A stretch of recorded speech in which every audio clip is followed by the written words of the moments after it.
This is MJ. I love Tokusatsu, and right now I want to talk about Kamen Rider Zero-One Episode 20. Now, Zero-One has been kind of a funny thing for me, and I have been trying to figure out what exactly is going on in the show. I still don't know what's going on in the show, but before this arc had started, before the Zaia versus Hiden arc had started, I really didn't. There was enough going on for me to be interested in just the events of it. There were keys going back and forth. There were, Jin and Hirobi, Mitsuru, Jinrai were, doing their thing, and it created enough conflict, and it was interesting enough that, to watch the escalation of power and the back and forth between them, and Hiden and Ames as well. That there was enough going on in the foreground to keep me interested.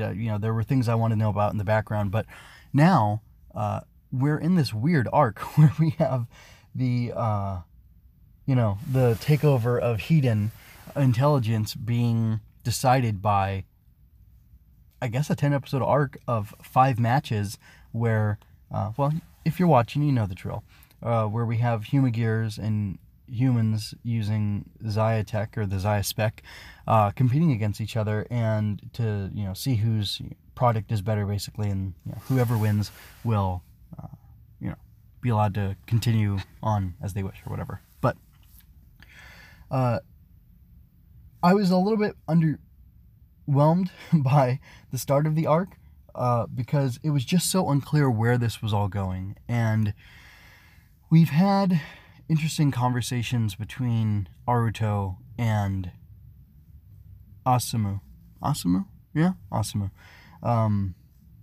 Amatsu, sorry. Asumu is from Hibiki. This is Amatsu guy. Anyway, we've had interesting conversations between them where they've had opportunities to discuss what's going on in the show. Things that you would think would actually happen in real life. And I don't know that Amatsu guy is being 100% or 1000% honest with Aruto, but he seems to be. And although there does seem to be a little bit of an edge or a shadow of maybe something that he's hiding from Hiden, from Aruto. And I think that's interesting. But what I think is more interesting is that he, as much as he's attacking Aruto, trying to defeat him and win out and take control of Hiden intelligence, he seems to be attacking Aruto as a person too. And the last thing he said was that if you're a president who doesn't provide profits, then you're not worth anything to your company. And Aruto, in the course of this arc, with the under the tutelage of Smile, he learns to not just look at the numbers, to look at people as well, and to weigh the outcomes against the costs, I suppose you could say. And he feels pretty confident about that. But then Amatsu guy says something else towards the end of their confrontation to kind of undermine the confidence that Aruto has gained, and I think that's really interesting. I almost wonder if we're going to find out that shadow, that edge of something else going on, is a long plot to systematically undermine Aruto's confidence in who he is, so that he fails to act in a certain way, which enables a weakness, an opening, or whatever, for Amatsu guy to exploit. I don't know. That's kind of an interesting thing. Something else that I found interesting, and something that I found compelling, actually, was the struggle that the realtor guy had, where he was just so focused on making the money, focused on, big house Vansica, that for the one person who gets that, yeah, good. Anyway, he was so focused on the numbers, on money, and interestingly enough, because Smile sells the the rich guy a house that's under budget. They end up losing the battle, but winning the winning the battle, but losing the war. There we go. Zaia still has gains that are way higher than, or that are high enough they out perform Hiden as far as how much money they're able to make. So that I thought that was an interesting twist on things. They're allowed to get a win, but it still overall does not help them as they're going forward. But anyway, this realtor guy had lost his way, and he was so obsessed with becoming Ichiban, realtor guy. He wanted to be number one, and he didn't want to lose to this lady. And we have him acting in really ugly ways, and that's great. Show the depravity and the depths of darkness and desperation that people can get into. And at first, it doesn't really seem like it seems like his humanity's gone, but we get to see towards the end of the episode that it's still there, sort of. He's able to come to terms with things when he basically has no other options. Given the Raid Riser belt, he feels like he has a choice, like he can act, like he can inflict violence on others, and he has this strength that he can leverage in order to put himself in where he wants to be, and he'll do it no matter the cost to others. And that is interesting. It's true to an extent. He's more powerful when he messes with Boss. He tries to slug him, which was pretty great, and he just it's a no-sell hit, and Boss is like, what was that? And then he yells, the realtor guy yells, and he kicks him down, and then he starts stomping on him, and then Boss goes wild. He gets a signal from the Ark, and he becomes the mammoth Magir, and which I thought was a cool play on words, because he was a big guy, so then he becomes mammoth. So anyway, that was kind of fun. But the Raid Riser belts, I guess, or forms or whatever, I think they're more powerful than a standard Magir. So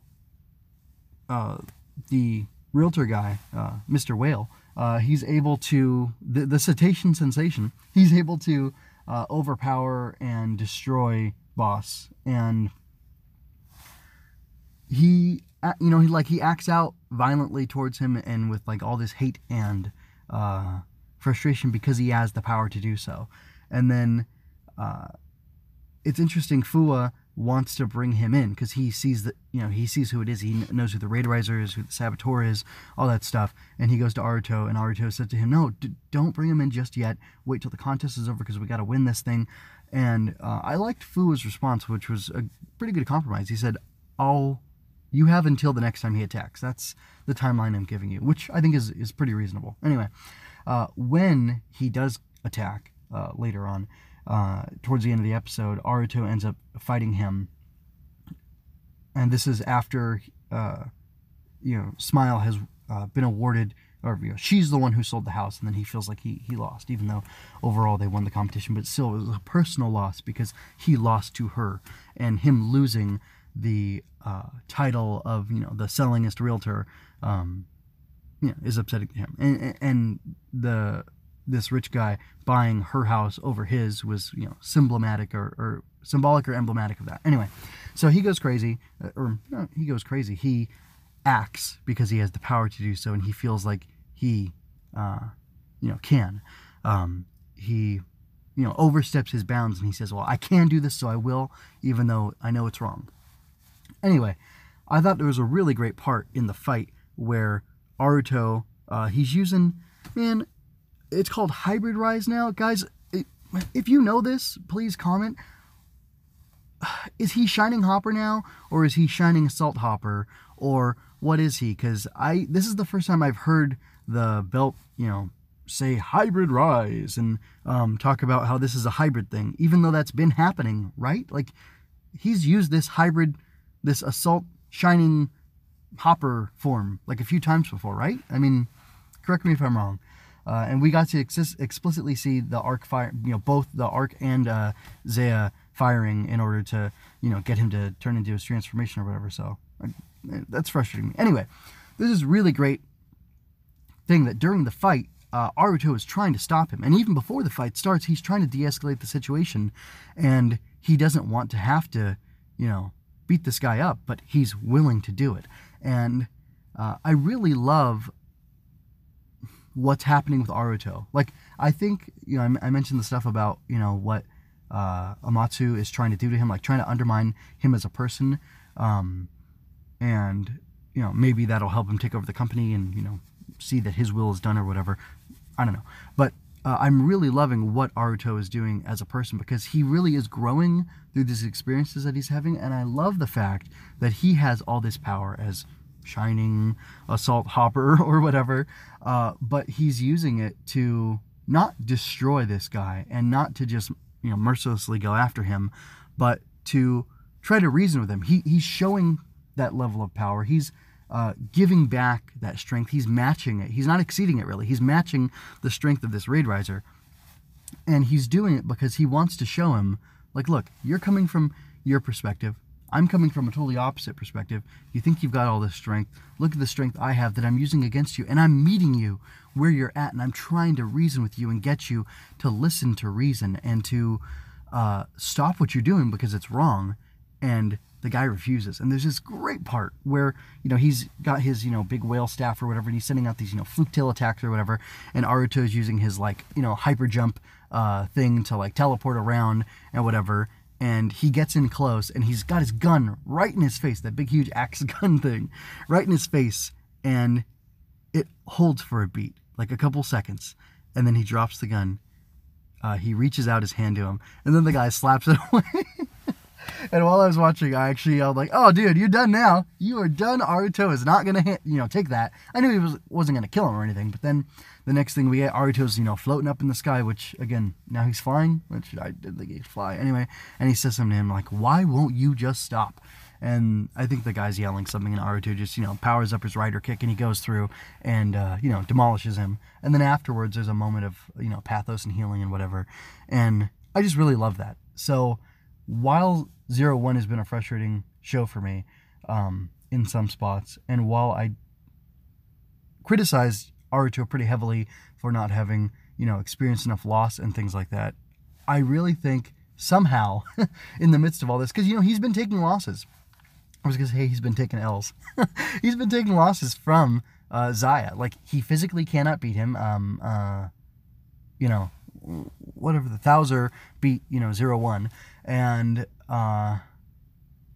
then, he's, outsmarted him. He's outpacing him. Zaia is so much, Hiden, this big, big, huge company, and Aruto is the president. They are the underdogs in this situation. And I guess that's endearing me to him.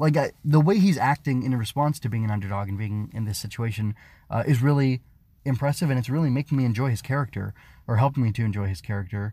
And I don't know, I may have turned around on this guy. I really like him, and I like the ethos that he's exhibiting, and to me that's the ethos that all Kamen Riders should have, and anybody who falls short of that really frustrates me, because that's what a true rider is. And if that has to be exclusively the territory of the protagonist, I guess that's okay, but it seems like a moral failing to me overall, and I don't really like that. But anyway, that's all I have to say about this episode. I really enjoyed it. People, talk to me, please. Comment. Tell me about the, am I wrong about, is this the first time we've heard Hybrid Rise or whatever? And what's it called? Is it Hybrid Shining Assault Hopper? Or, Muteki? What is it? What's going on there? And let me know as well. I think the overall consensus is that people are a little dubious about this actually being a 10-episode arc. But do you think it's going to work as a 10-episode arc? Because I could see it, if it keeps going this way, I could see it kind of working. Oh, and then also, man, what do you think happened in that room where Fool went in? Who got shot? And is that Yuya by any chance in that hood? Is she trying to sabotage? No, because she stole that from AIM. She wouldn't do that, would she? Would she? I don't know, man. I still think it might be Shesta. But anyway, let me know what you think. I'd be interested to hear if you like this episode, and if you like this turn for Aruto as well, because I really do. I think it's a good thing. Anyway, MJ Loves Toku can be found on YouTube, iTunes, Google Play, and Stitcher. Check out mjwinners.com for my other review series, another writer cast, where I sample all the Heisei writers from Kuga to Zio. King of Hearts, Queen of Sorrows, where I talk about Mobile Fighter G Gundam, and then Going Ultra, where I talk about Ultraman. Come on. I also have Swinging Through Comics over there, and that's where I talk about a bunch of Marvel comics, a lot of Spider-Man, but like general 60s Marvel too, and this well capped from the 40s. Pretty good stuff. I also have a bunch of my writing projects up there that you can check out.